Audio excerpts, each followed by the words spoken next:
Good morning student. बेटा, आज अपना टॉपिक है भ्रूणपोष एंडोस्पर्म।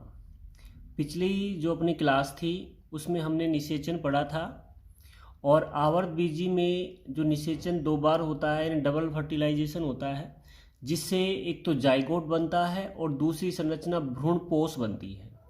तो ये जो अपना आज का जो टॉपिक रहेगा वो है भ्रूणपोष एंडोस्पर्म। ठीक है बेटा, और ये अगली यूनिट है। पहली यूनिट जो है अपनी कंप्लीट हो गई थी, अभी अगली यूनिट है भ्रूणपोष या एंडोस्पर्म। देखिए बेटा, भ्रूणपोष या एंडोस्पर्म क्या है कि निषेचन के समय जब दूसरा नर युग्मक जो होता है, ये दूसरा नर युग्मक जो है ये ध्रुवीय कोशिका या केंद्रीय जो कोशिका है उसको निषेचित करता है, और ध्रुवीय कोशिका को जब ये निषेचित करता है तो 3 अगुणित केंद्रकों का संलयन होता है, जिससे त्रिगुणित प्राथमिक भ्रूणपोष जो है उसका निर्माण होता है। त्रिगुणित प्राथमिक भ्रूणपोष बनता है। ठीक है, और ये जो क्रिया है वो त्रिक संलयन के द्वारा होती है। त्रिक संलयन जिसमें 3 अगुणित केंद्रकों का संलयन होता है, त्रिक संलयन की जो क्रिया है, इसी त्रिक संलयन की क्रिया के फलस्वरूप त्रिगुणित भ्रूण प्राथमिक भ्रूणपोष का निर्माण होता है। ठीक है बेटा, अब इस त्रिगुणित प्राथमिक भ्रूणपोष जो है, अब इसमें लगातार समसूत्री विभाजन होते हैं, और लगातार समसूत्री विभाजन से अब एंडोस्पर्म यानी भ्रूणपोष जो है उसका निर्माण होता है। यानी त्रिगुणित प्राथमिक भ्रूणपोष जो है उससे एंडोस्पर्म का निर्माण होता है। और ये एंडोस्पर्म या भ्रूणपोष जो है इसकी सूत्रगुणिता त्रिगुणित होता है। ये इसकी सूत्रगुणिता क्या है? त्रिगुणित होता है, क्योंकि इसमें 3 अगुणित केंद्रकों का संलयन होता है। ठीक है बेटा, आगे देखिए, ये आवर्तबीजी की बात है। अगर हम जिम्नोस्पर्म की बात करें, जिम्नोस्पर्म जो होती है, जिम्नोस्पर्म जो पादप होते हैं उनमें निषेचन से पूर्व, निषेचन की जो क्रिया है उससे पूर्व ही एंडोस्पर्म का निर्माण होता है। निषेचन से पूर्व ही एंडोस्पर्म बन जाता है। इसलिए जिम्नोस्पर्म में जो एंडोस्पर्म होता है उसकी सूत्रगुणिता अगुणित होता है। वो कैसा होता है? अगुणित, क्योंकि निषेचन से पूर्व ही एंडोस्पर्म बन जाता है। किसमें? जिम्नोस्पर्म में। जबकि आवृत बीजी जो होते हैं उनमें जो एंडोस्पर्म होता है वो त्रिगुणित होता है, और जिम्नोस्पर्म में एंडोस्पर्म अगुणित होता है, क्योंकि इसका निर्माण निषेचन से पहले ही हो जाता है। ठीक है, तो इसलिए इसकी जो सूत्रगुणिता है वो अगुणित होती है। पुष्पी पादपों में जो है, यानी कहने का मतलब जो आवृत बीजी पादप है उनमें एंडोस्पर्म का निर्माण निषेचन के बाद में होता है। कब होगा? निषेचन के बाद होता है। तथा इसकी गुणिता जो है अधिकांश में ये त्रिगुणित ही होता है, लेकिन कुछ जातियां जो हैं इसमें इसकी सूत्रगुणिता, एंडोस्पर्म की जो सूत्रगुणिता है वो अलग अलग होती है। जैसे हम बात करें कि ओइनोथेरा जो है उसमें जो एंडोस्पर्म बनता है वो द्विगुणित होता है। वो एंडोस्पर्म कैसा होता है? द्विगुणित होता है ओइनोथेरा में। ये आवर्त बीजी है। उसके अलावा पोलीगोनम की हम बात करें तो पोलीगोनम जो होता है उसमें जो एंडोस्पर्म जो है ये त्रिगुणित होता है। और उसके अलावा पेपेरोमिया जो है, पेपेरोमिया में इसकी सूत्रगुणिता 9n होती है। पेपेरोमिया जो है इसमें इसका जो एंडोस्पर्म होता है वो उसकी सूत्रगुणिता जो है वो 9n होती है। पोलीगोनम में ये त्रिगुणित होता है, ओइनोथेरा में ये द्विगुणित होता है, और जिम्नोस्पर्म में ये कैसा होता है? अगुणित होता है। ठीक है बेटा। उसके आगे देखिए एंडोस्पर्म। एंडोस्पर्म जो है, इस एंडोस्पर्म की जो कोशिकाएं होती हैं उन कोशिकाओं में क्लोरोफिल जो है ये अनुपस्थित होता है। एंडोस्पर्म जो है उसकी कोशिकाएं जो हैं ये क्लोरोफिल रहित होती हैं, क्लोरोफिल नहीं पाया जाता है। लेकिन कुछ जातियां ऐसी हैं जिनके एंडोस्पर्म की कोशिकाओं में क्लोरोफिल पाया जाता है, जैसे रेफेनस जो है उसका जो एंडोस्पर्म है उसकी कोशिकाओं में क्लोरोफिल उपस्थित होता है, और बाकी अधिकांश जो पादप हैं उनके एंडोस्पर्म की कोशिकाओं में क्लोरोफिल नहीं पाया जाता है। ठीक है बेटा, यहां तक।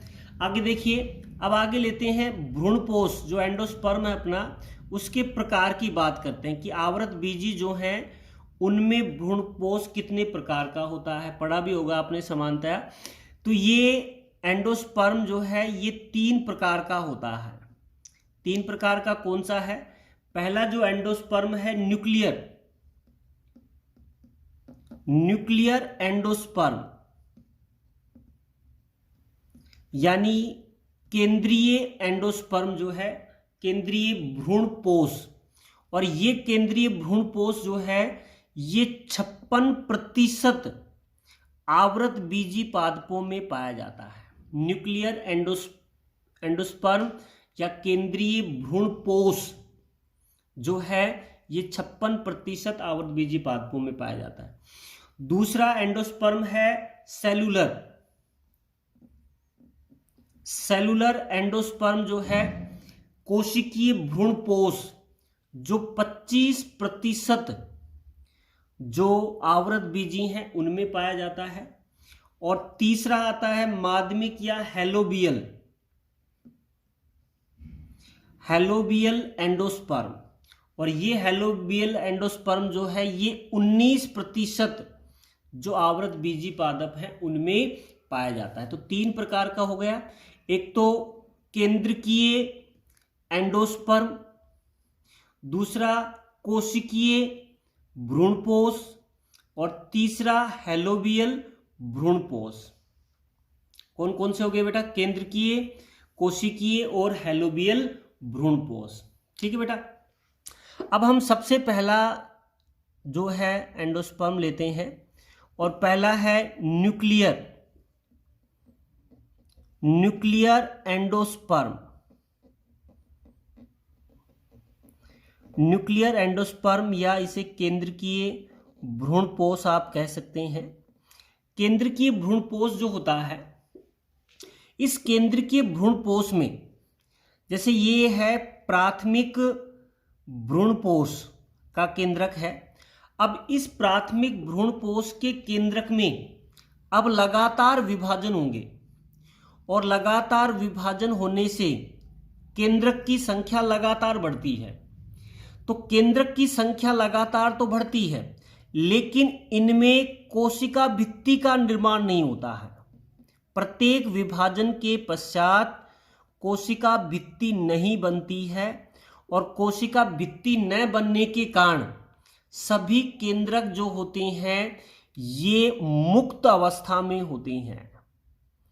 सभी केंद्रक कौन सी अवस्था में मिलते हैं? मुक्त या जो है स्वतंत्र अवस्था में केंद्रक पाए जाते हैं, और ये अनिश्चित काल तक स्वतंत्र अवस्था में ही होते हैं। और इसी कारण इसे केंद्रकीय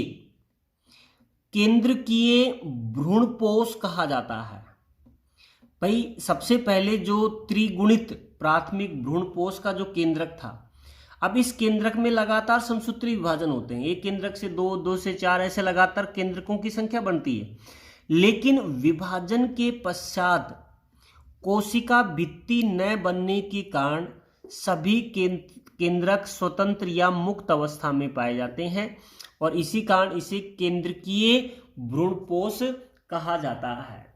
ठीक है बेटा। ये सभी जो केंद्रक हैं स्वतंत्र अवस्था में हैं और अनिश्चित काल तक बने रहते हैं। लेकिन कुछ जातियां ऐसी हैं ऐसी भी हैं जिसमें कुछ समय के पश्चात कोशिका की परिधि पर अपकेंद्रीय स्थिति में केंद्रकों के चारों ओर भित्ति का निर्माण शुरू हो जाता है। कुछ जातियां ऐसी हैं जिसमें कुछ समय के पश्चात क्या होता है कि कोशिका की परिधि पर, जैसे कोशिका ये है, इसकी परिधि पर जो केंद्रक होता है उसके चारों ओर भित्ति बनने लग जाती है तथा कुछ समय के पश्चात पूरा जो भ्रूण को कोश होता है ये कोशिकीय हो जाता है। भाई प्रारंभिक अवस्था में तो वो क्या थे, स्वतंत्र थे, लेकिन परिधीय क्षेत्र पर जो केंद्रक होते हैं उनके चारों ओर कोशिका भित्ति बन जाने के कारण पूरा जो केंद्रक होता है, जो भ्रूणपोष है, वो कोश कौन सा हो जाता है, कोशिकीय हो जाता है। प्रारंभिक अवस्था में तो सभी को केंद्रक स्वतंत्र है, लेकिन बाद में परिधि की ओर कोशिका भित्ति बन जाने के कारण जो भ्रूणपोष है वो कोशिकीय हो जाता है। और इसका सबसे बड़ा उदाहरण है नारियल।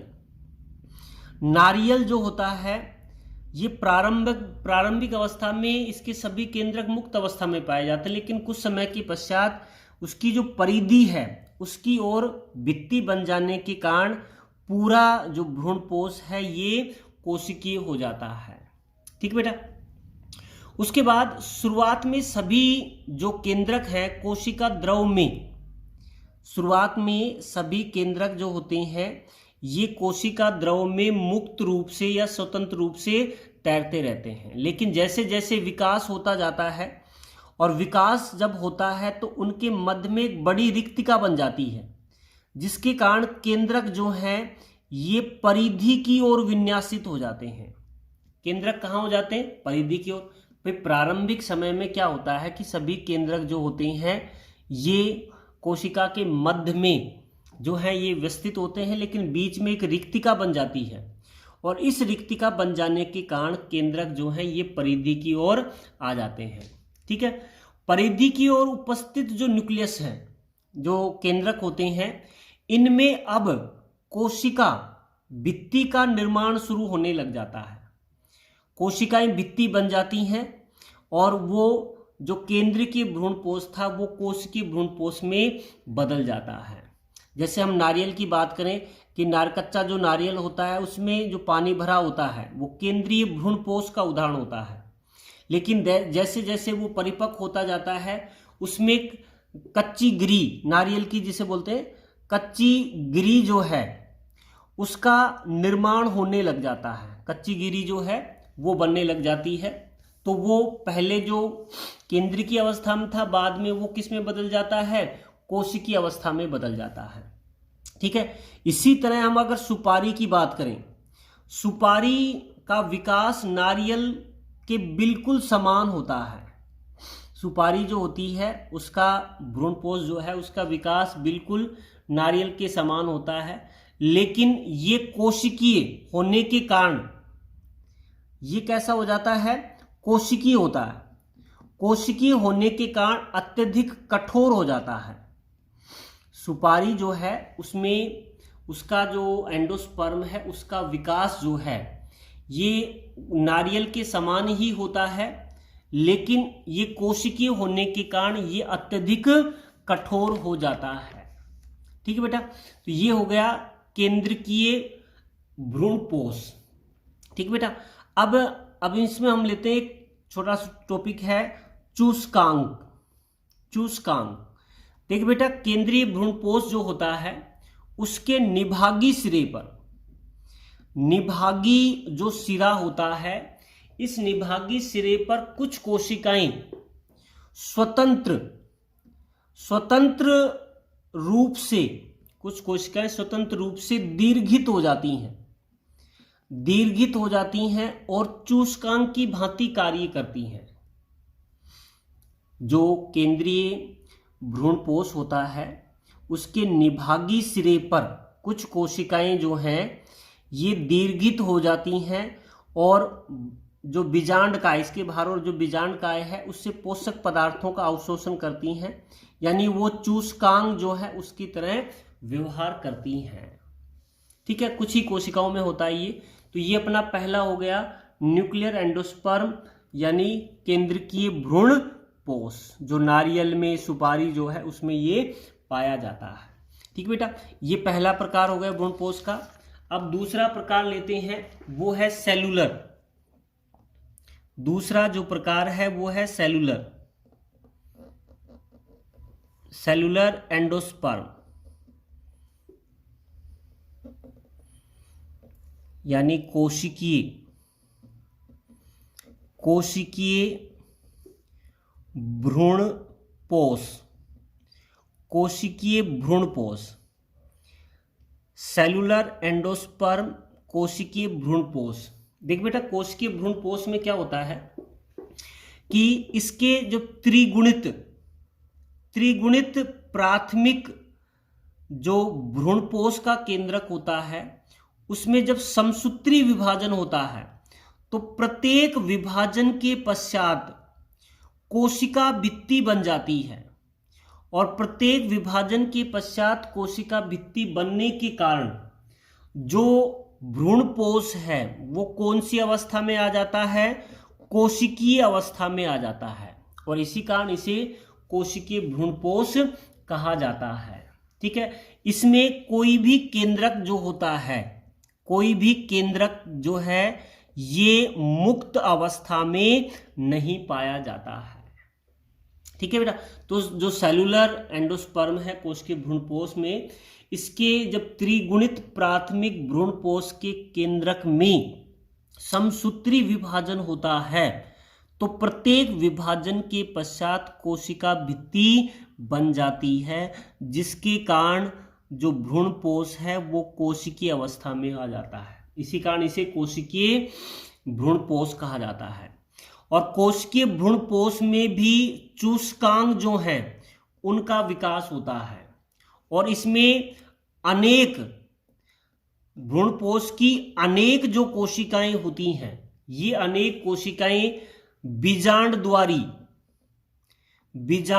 सिरे पर और निभागी जो है उस सिरे पर, बीजांडद्वारी सिरे पर और निभागी सिरे पर चूस्कांग का निर्माण करती हैं, जो बीजांडकाय जो है उस बीजांडकाय से पोषक पदार्थों का अवशोषण करती हैं। ठीक है, और इसका उदाहरण जो है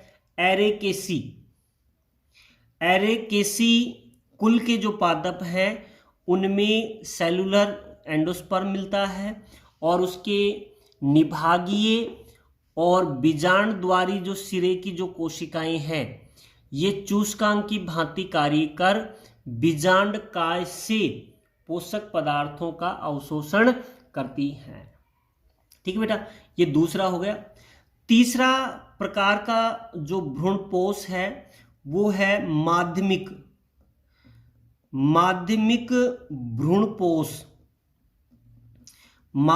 भ्रूणपोष या हेलोबियल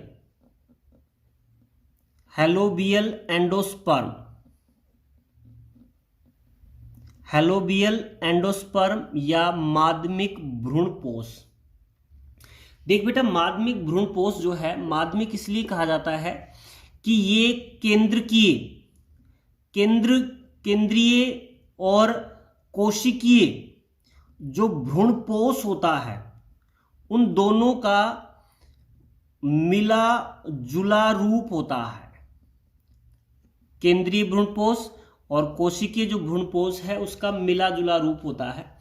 इस भ्रूणपोष में क्या होता है कि जैसे ही त्रिगुणित भ्रूणपोष के केंद्रक में पहला विभाजन होता है, दो केंद्रक बनते हैं, तो प्रथम विभाजन के पश्चात जो है भित्ति बन जाती है, और भित्ति बनने पर दो असमान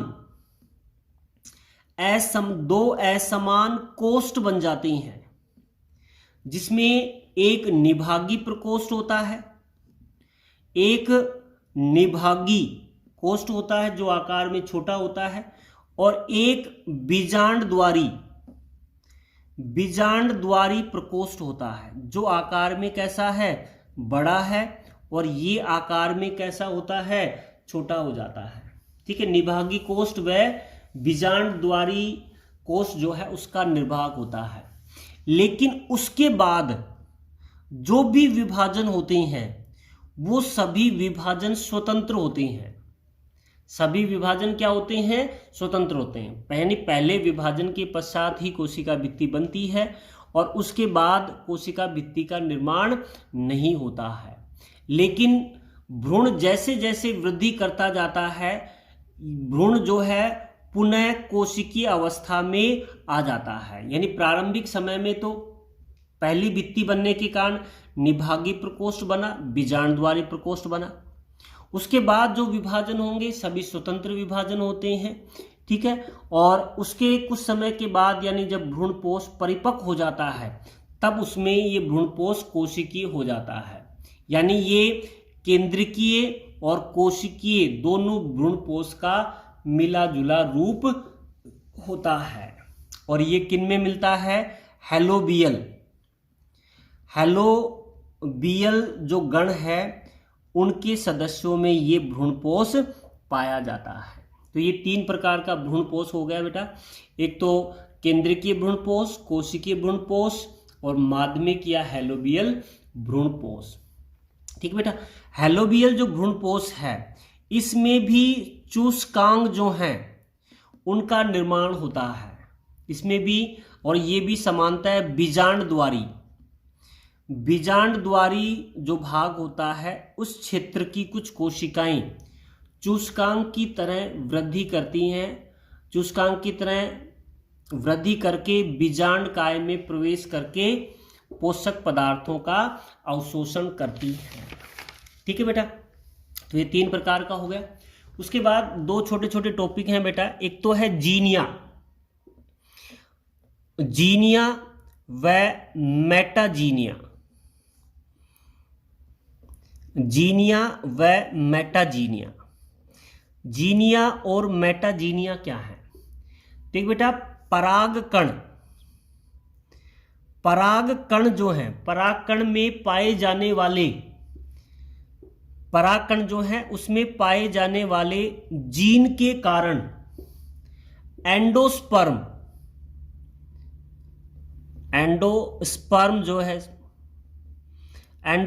जो है ये रंगीन हो जाता है। परागकण जो होता है उसमें ऐसे कुछ विशिष्ट जीन पाए जाते हैं जिनके कारण भ्रूणपोष जो है ये रंगीन हो जाता है। और यही घटना जो है ये जीनिया कहलाती है। ये घटना क्या कहलाती है? जीनिया कहलाती है। और ये किस में मिलती है? मक्का जो है उसमें पाई जाती है, क्योंकि उसका भ्रूणपोष रंगीन होता है। और वो किस कारण होता है? परागकणों में पाए जाने वाले विशिष्ट जीन के कारण होता है। मक्का में मिलती है ये जीनिया। उसके अलावा जीनिया का जो प्रभाव है ये अगर एंडोस्पर्म के अलावा अगर बीज के अन्य भागों में भी दिखाई देता है। भाई एंडोस्पर्म में तो दिखाई दे रहा है तो उससे जीनिया कहा हमने। अगर बीज के अन्य या दूसरे भागों में भी ये प्रभाव दिखाई देता है तो उसे मेटाजीनिया कहा जाता है। वो क्या कहलाता है? मेटाजीनिया कहलाता है। ठीक है बेटा। जैसे फियोनिक्स जो है उसमें मेटाजीनिया की स्थिति पाई जाती है। यानी इसका जो एंडोस्पर्म है वो तो रंगीन होता ही है और बीज के अन्य भाग भी रंगीन होते हैं, इसलिए इसे मेटाजीनिया कहा जाता है। जो किस में मिलेगा? फियोनिक्स में। और ये किस कारण होता है? परागकण में उपस्थित विशिष्ट जो जीन होते हैं उनके कारण ये होता है। अगर केवल एंडोस्पर्म रंगीन होता है तो जीनिया, या बीज एंडोस्पर्म के अलावा अगर बीज के अन्य भागों में भी ये प्रभाव दिखाई देता है तो उसे मेटाजीनिया कहा जाता है। ठीक बेटा। और ये फियोनिक्स में पाया जाता है। अब बेटा यहाँ पर हम नोट के रूप में 2 चीज़ें पढ़ेंगे, जिसमें सबसे पहला जो नोट है वो है कृमीर भ्रूणपोष। जिसे मोजेक एंडोस्पर्म कहा जाता है। मोजेक एंडोस्पर्म या कृमीर भ्रूणपोष। देखिए बेटा, कृमीर भ्रूणपोष क्या है? जब भ्रूणपोष में असमान प्रकार के उत्तक पाए जाते हैं, जब भ्रूणपोष में असमान प्रकार के उत्तक पाए जाते हैं, तो ऐसे एंडोस्पर्म को कृमीर भ्रूणपोष या मोजेक एंडोस्पर्म कहा जाता है। और उसका कारण क्या होता है कि इसमें जो दूसरा नर युग्मक होता है निषेचन के समय, ये भ्रूणकोश में प्रवेश तो कर जाता है, भ्रूणकोश जो है उसमें प्रवेश तो कर जाता है, लेकिन जो ध्रुवीय कोशिका का जो केंद्रक होता है उससे संयोजित नहीं हो पाता है। भाई, दूसरा नर केंद्रक भ्रूणकोश में प्रवेश तो कर जाता है, लेकिन वो ध्रुवीय कोशिका के केंद्रक से संयोजित नहीं होता है, जिसके कारण इस प्रकार के भ्रूणपोष में असमान उत्तक बन जाते हैं। भाई, अगर संयोजित हो जाता है तो एक समान प्रकार का उत्तक बनेगा, लेकिन केंद्रक संयोजित नहीं हुए, और केंद्रक संयोजित नहीं हुए हैं, जिसके कारण असमान उत्तक बनता है, और इसी कारण इसे कृमीर या मोजेक एंडोस्पर्म कहा जाता है। ठीक है बेटा, तो ये पहला हो गया अपना नोट के रूप में कृमीर एंडोस्पर्म। अब अगला दूसरा लेते हैं। दूसरा नोट है चर्विताब भ्रूणपोष। चर्विताब भ्रूणपोष। देख बेटा, चर्विताब भ्रूणपोष क्या है? यदि एंडोस्पर्म जो है उसकी बाह्य परतें असमान या अनियमित हो जाएं, अनियमित हो जाएं, तो ऐसा जो एंडोस्पर्म है उसे चर्विताब एंडोस्पर्म कहा जाता है। इस प्रकार के एंडोस्पर्म में जो एंडोस्पर्म है उसकी बाह्य परतें असमान या अनियमित हो जाती हैं। ठीक है, और इसी कारण जो है इसे चर्विताब एंडोस्पर्म जो है या भ्रूणपोष जो है ये कहा जाता है। तो दो प्रकार का अलग से हमने भ्रूणपोष पढ़ा, एक तो मोजेक और दूसरा चर्विताब। ठीक बेटा, अब इसका लास्ट टॉपिक है वो है भ्रूणपोष के कार्य। भ्रूणपोष एंडोस्पर्म जो है उसके क्या कार्य क्या हैं? भाई, नाम से पता लग रहा है कि एंडोस्पर्म या भ्रूणपोष के कार्य क्या हैं। पहला है कि ये जो भ्रूणपोष है ये परिवर्धनशील भ्रूण जो है उसको पोषण प्रदान करता है। किसको पोषण प्रदान कर रहा है? परिवर्धनशील भ्रूण को पोषण प्रदान करेगा। मुख्य कार्य यही है इसका कि जैसे भ्रूण परिवर्धित होगा तो उस समय आवश्यक भोजन जो है ये भ्रूणपोष उपलब्ध करवाता है। ठीक बेटा, दूसरा है भ्रूणपोष में पाए जाने वाले वृद्धि हार्मोन, ग्रोथ हार्मोन जो होते हैं, उन ग्रोथ हार्मोन के कारण जो नवोद्भिद पादप होता है, जो बना है अभी, नवोद्भिद पादप जो होता है उसमें तीव्र वृद्धि होती है। उसमें क्या होती है? तीव्र वृद्धि, क्योंकि इसमें क्या पाए जाते हैं? वृद्धि हार्मोन पाए जाते हैं, और इस वृद्धि हार्मोन के कारण जो है नवोद्भिद पादप में तीव्र वृद्धि होती है। तीसरा पॉइंट जो है वो है कि भ्रूणपोष जो है इसका उपयोग कृत्रिम भ्रूण संवर्धन में भी किया जाता है।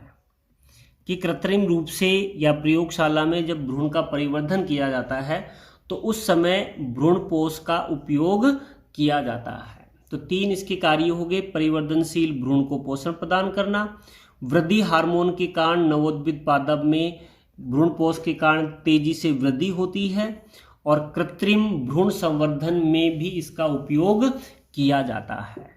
ठीक है बेटा, तो ये अगली यूनिट का अपना पहला जो टॉपिक है एंडोस्पर्म भ्रूणपोष क्या है, उसके प्रकार क्या हैं, उसके कार्य क्या हैं।